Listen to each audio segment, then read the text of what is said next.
la même base que le Maxi Cargo, et qui sera fabriqué dans les mêmes moules. Et ensuite l'AirPod de golf. On l'a réalisé, on a fait un, c'est un véhicule simple, bon, 4 places, on peut aller jusqu'à 4 places. C'est une utilisation qui intéresse beaucoup de gens, qui intéresse aussi les aéroports pour transporter des gens. On peut continuer, ça va passer à la suite. Alors, là, nous rentrons dans la deuxième partie de notre programme, qui sont des véhicules plus classiques à 4 roues. L'Airone est une voiture, alors on a étudié cette voiture il y a quelques années, parce qu'on a eu une négociation avec le constructeur indien Tata Motors, et Tata Motors voulait faire une voiture qu'il appelait la One Lakh Car. La One Lakh Car, pour lui, One Lakh c'est 100 000 roupies, c'est-à-dire 1700 euros. Et dans le cadre de la discussion et de la relation qu'on avait avec lui, on imaginait comment faire une voiture qui pourrait coûter, tout au moins en Inde, l'équivalent de 1700 euros. Et combien coûterait-elle en Europe si on voulait fabriquer? Alors on a imaginé cette auto qui est une sorte de Méhari avec une coque qui est faite dans un seul moule, extrêmement simple. Il faut qu'elle soit légère. Pour qu'une voiture soit économique, il faut qu'elle soit légère, parce que les voitures se vendent au poids. Toutes les voitures se vendent au poids, c'est comme ça. Ça vend entre 12 et 15 euros le kilo automobile. C'est finalement moins cher que le steak. C'est pas. Désolé, je tourne parce que je n'ai pas l'ordinateur devant. Bon, donc voilà, donc, on a fait l'Airone, on en a fabriqué 3 prototypes.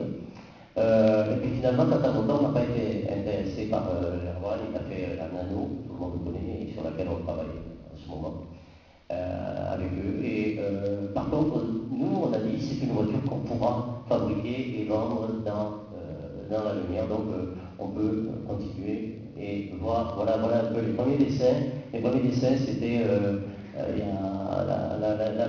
la partie gauche, en bas à gauche, on avait prévu de faire un rideau à la place de la porte. Bon, c'était compliqué après de faire. Et c'est une voiture qui a le potentiel, elle roule jusqu'à 100 km/h pratiquement. On peut avoir entre 100 et 120 km d'autonomie. Ça dépend aussi des valeurs de réservoir formées. Elle fait 3,40 m de long. Et on peut la vendre à partir de 4 000 euros. Au départ, il y a 2 ans, quand on l'a présenté, on avait envisagé de pouvoir la vendre jusqu'à 3 500 euros. C'était très très économique. Alors, ce qui était intéressant, c'était assez amusant, c'est que quand on a posé la question, on a dit il y a eu la prime à 5 000 euros pour une voiture moins de 60 grammes de CO2 au kilomètre. Alors on a posé la question, on a dit est-ce qu'on apprend la prime? Alors on nous a répondu très officiellement, oui monsieur, il n'y a pas de raison, si vous faites moins de 60 grammes, bon, alors on peut avoir une prime de 5 000 euros. Ah oui, une prime de 5 000 euros. Alors je dis c'est assez extraordinaire, on va avoir une voiture de 35 000. C'est quand même pas mal, le prix de 700. Alors on imaginait tout à fait le client qui allait aller chez le concessionnaire MDI et puis qui allait dire aujourd'hui j'en prendrai 2. C'était quand même assez intéressant. Bon, finalement ils ont modifié les textes, ils ont dit limité à 20% du prix de la voiture. Ça a été, du coup c'était plus valable. Bon, donc ça c'est une voiture qui est très attendue. Je pense que si les choses se passent bien, dans l'année 2012, on devrait commencer à avoir des petites préséries à la fin de l'année 2012, et en 2013, on devrait commencer la production. l'AirPod dont on a parlé tout à l'heure, les premières voitures devraient être livrées en fin d'année. On espère. Travaille pour. Encore un coup.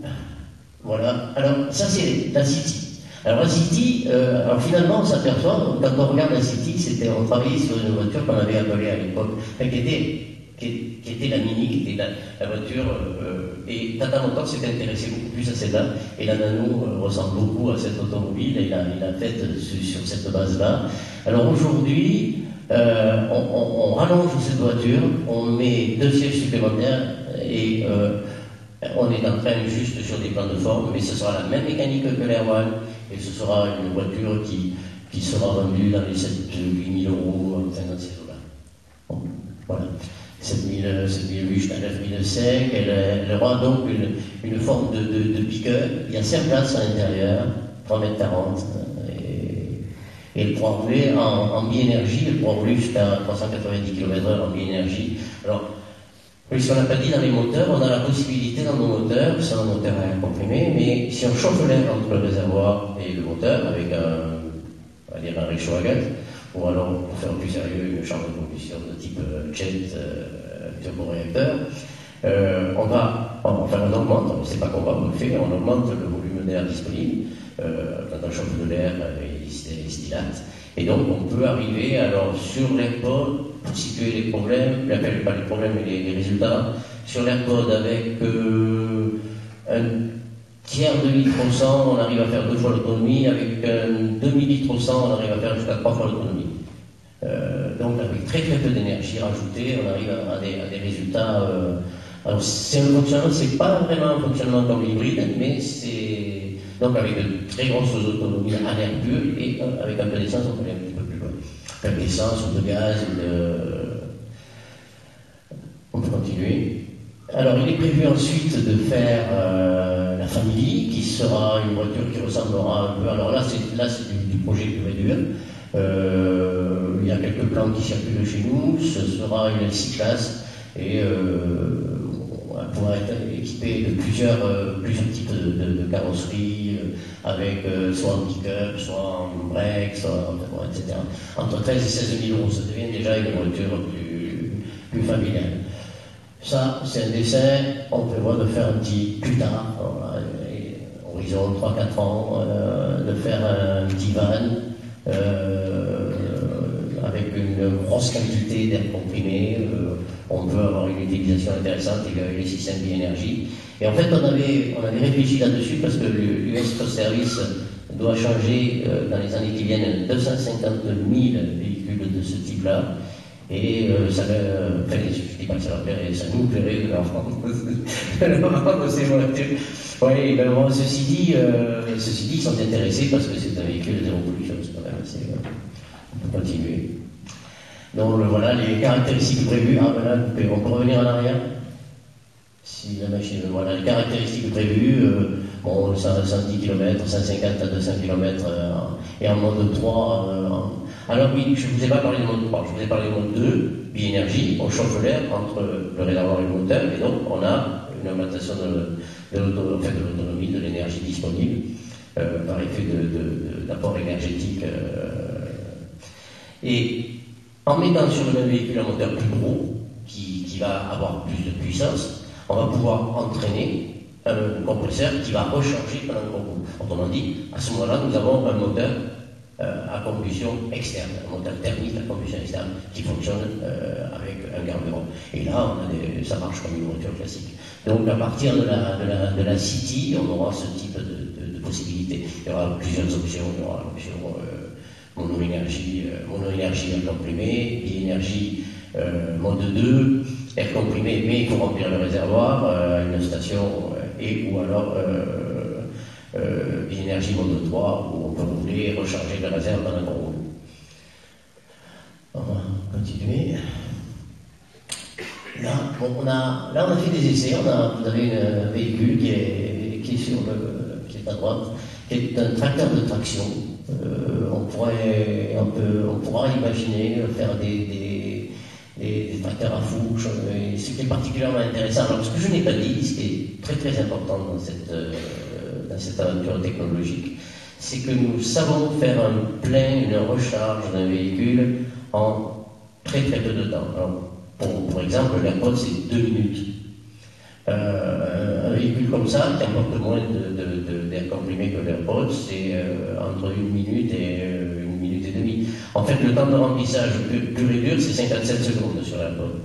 Donc, c'est un avantage énorme. Et en imaginant un site fermé, une usine qui utiliserait des systèmes comme celui-ci, il suffit d'avoir un réseau d'air comprimé dans l'usine. Et celui qu'on a fait avait une autonomie de 4 heures. Et toutes les 4 heures, vous le branchez, ça prend quelques secondes et vous continuez à tourner. C'est donc un système propre, il n'y a pas d'étincelle. c'est avantageux dans certains sites des particuliers. Et il y a une autonomie, à partir du moment où on remplit comme ça, on peut estimer qu'on a une autonomie illimitée, on appelle ça un véhicule à autonomie illimitée. Ensuite, ça c'est Air France Container. Alors ça c'est un véhicule qui pourrait servir, bon pour l'instant on n'a fait que travailler sur le projet, on n'a pas encore démarré quelque chose là-dessus, mais par contre on a fait des brevets pour parler de cette chose-là. C'est un truc pour remplacer les systèmes environnants. Vous connaissez tous ces bennes qu'on voit un petit peu partout disposées dans la nature. Il y a beaucoup Veolia qui fait ça, de Richour, etc. On jette les déchets dans ces bennes-là, et il y a un camion qui arrive, qui attrape la benne, qui le met sur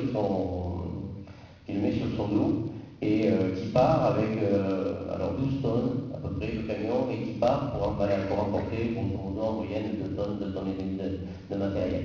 Nous on a imaginé de faire une espèce de grande transpalette, un transpalette géant, et qui marche avec de l'air comprimé. Et il va venir chercher la benne, ça pèse 1,5 tonne à peu près le véhicule proprement dit. Et il peut à ce moment-là, avec des économies d'énergie énormes, transporter les bennes. En fait, on a calculé que ce véhicule coûterait à peu près 3 fois moins cher que le camion qui sert aujourd'hui à faire ce travail. Et en énergie, ça consomme 10 fois moins d'énergie. 10 fois moins d'énergie, c'est très très conséquent au niveau de la pollution, au niveau du prix, au niveau du